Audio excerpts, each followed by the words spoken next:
In this video, I want to share with you how I set up my iPad Pro and Mac Studio to complete the variety of daily tasks that I have as an independent artist, YouTuber, educator, and Twitch streamer. To keep things brief, we'll focus mainly on my desks and what is on top of them, and then later on, we'll take a look at the rest of my space in a later video. By the way, make sure to check out my 2021 Ultimate Studio Tour video, as many of the things I have featured there are still here today. The overall setup is composed of two desks that are arranged in an L-shaped pattern with a gap at the corner for my uninterruptible power supply, or UPS for short. I wanted to have one main desk that is the most professional, aesthetic, and inviting space free of excess cables and wires in view anywhere. The other desk, however, on the left side of the room is where most of my production work happens, but we'll talk about that later on. My main desk is actually a kitchen table from Rove Concepts. I selected it not only for the beautiful laminate white finish, but because of the extra 6 inches of depth it has compared to most other office desks.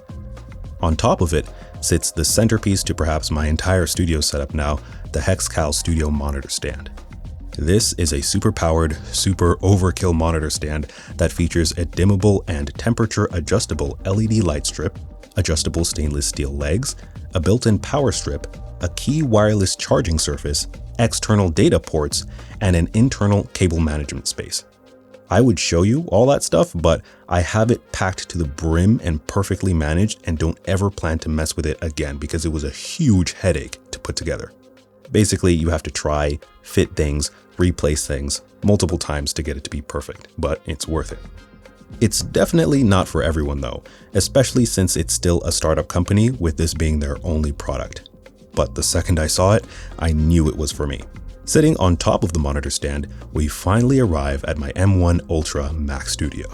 The number one reason I purchased it was because of the massive port selection and the support of over 4 4K displays, which I do actually use. If you take a look at the back, you can see that I have every single port filled up.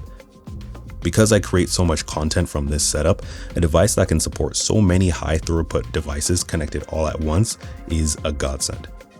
With the Mac Studio, I can easily stream to Twitch and screen record at the same time.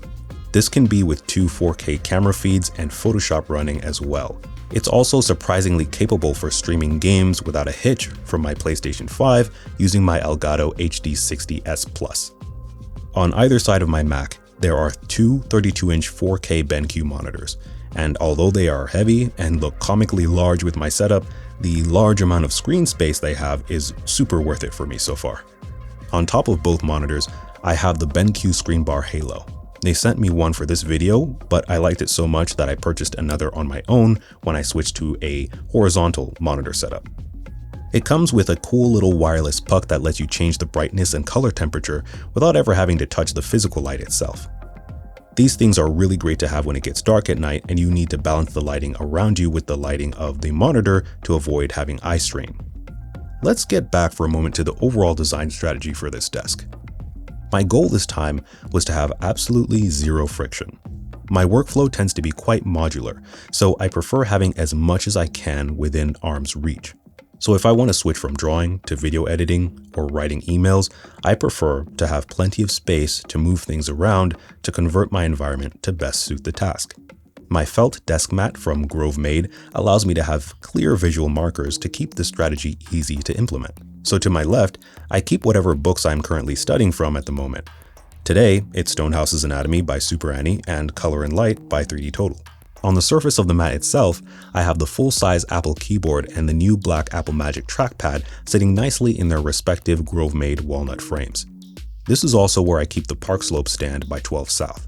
I've been using the first version for years, so I was thrilled when they sent over the new design. It's much lighter than the old one and works for multiple different devices. It's still my preferred go-to stand when I want to film on my iPad screen for a YouTube video or just use it for productivity purposes. I also tend to keep a regular graphics tablet on my desk to use with video editing or just to navigate across my multiple screens. One of the best things about the mat, however, is that when I want to eat at my desk, I can simply wrap everything up, put it aside, and have a large, easy to clean surface to place my food. To the right of the desk mat, I have an iMac stand from 12 South that I've repurposed into a beautiful hard drive storage cabinet. The walnut and dark gray aluminum match my setup perfectly. I can easily reach over and grab any cables and wires or drives that I need to connect to my Mac Studio for editing. Behind that, I have a little pen holder from Grove Made that again is made from a beautiful piece of walnut. You can tell I love my nuts. This is mirrored on the opposite end of the table with the walnut headphone stand that they also make. My golden walnut Meze 99 headphones, I don't know how you pronounce it, look absolutely perfect paired with it. In the farthest back corners of my desk, I also have my Kanto 8 speaker set. They are way too big for this setup, but I have nowhere else to put them in my apartment, but I do like to play loud music pretty regularly anyways, so it works out. The Kanto Sub 8 subwoofer I recently purchased helps instantly set the mood with any of the ambient soundtracks that I like to leave on during the day. This, however, leads me to my favorite new addition to the space, the ebony Felt-Right acoustic panels on the back wall. I plan to save this later for my full studio tour, but I really wanted to show them off here. They make for a perfect way to customize the room without damaging the walls or get into the much bigger hassle of painting them black. Now let's finally get into the second desk here. This is the same FlexiSpot Canna Pro standing desk that I had from last year's video. I use the largest felt desk mat that Grove Made makes. It covers most of the space and actually acts as another helpful guide to arranging things on the surface of the desk. For example, the exposed bamboo on the right side houses my Windows PC. Yep, I said Windows. I still keep my PC hooked up to my Cintiq Pro 32-inch display tablet in the center of the desk. I keep it around mainly because of the powerful NVIDIA 2080 Ti GPU inside. Hopefully, when I finally finish paying for my Mac Studio, I can afford to update my PC. In the meantime, I have at least upgraded the main storage to the super fast Samsung 980 Pro 2TB SSD to make learning Unreal Engine 5 go a little bit more smoothly. The projects in there take up a ton of space, and I plan to get lots of new 3D assets. I want to also get back into making architectural environments and interiors like I did back in architecture school, and then use them in my illustrations moving forward. In order to have the best lighting and options for top-down filming, I have everything mounted to an 8-foot wide steel square tube. The desk's main purpose is function. Instead of being pretty, it's highly efficient, adjustable, and therefore comfortable. This time though, the tube is held up by two heavy-duty extra-tall Vivo monitor arms that are secured by two Manfrotto clamps on each side. This allows me to mount my Sony a7S III camera, one Nanlite LED tube, and one Atomos Ninja 5 recorder. I can easily turn on and off each item, along with previewing and adjusting the shot just by looking up. For my face cam, I have my new Sony a7 IV mounted in the back left corner with another Atomos recorder on top. This gives me the perfect aesthetic for talking head videos, courses, tutorials, and video calls. My old a7 III sits somewhere in between my tables now, currently just waiting until I want to pick it up to use it on the go. Even though most of us aren't spending our entire lives in quarantine anymore, this is always how I live my life, so I still regularly engage in calls and conversations with other artist friends online. It also helps to make a great first impression for businesses and collaboration calls when I have my pretty desk set up in the background. For my microphone, I have the Sennheiser MKH416 now set on the Elgato low-profile microphone arm, and it beautifully swivels between each desk whenever I need it. On the main surface of the FlexiSpot desk, I like to keep my iPad Pro inside of my Sketchboard Pro for drawing, especially for long hours.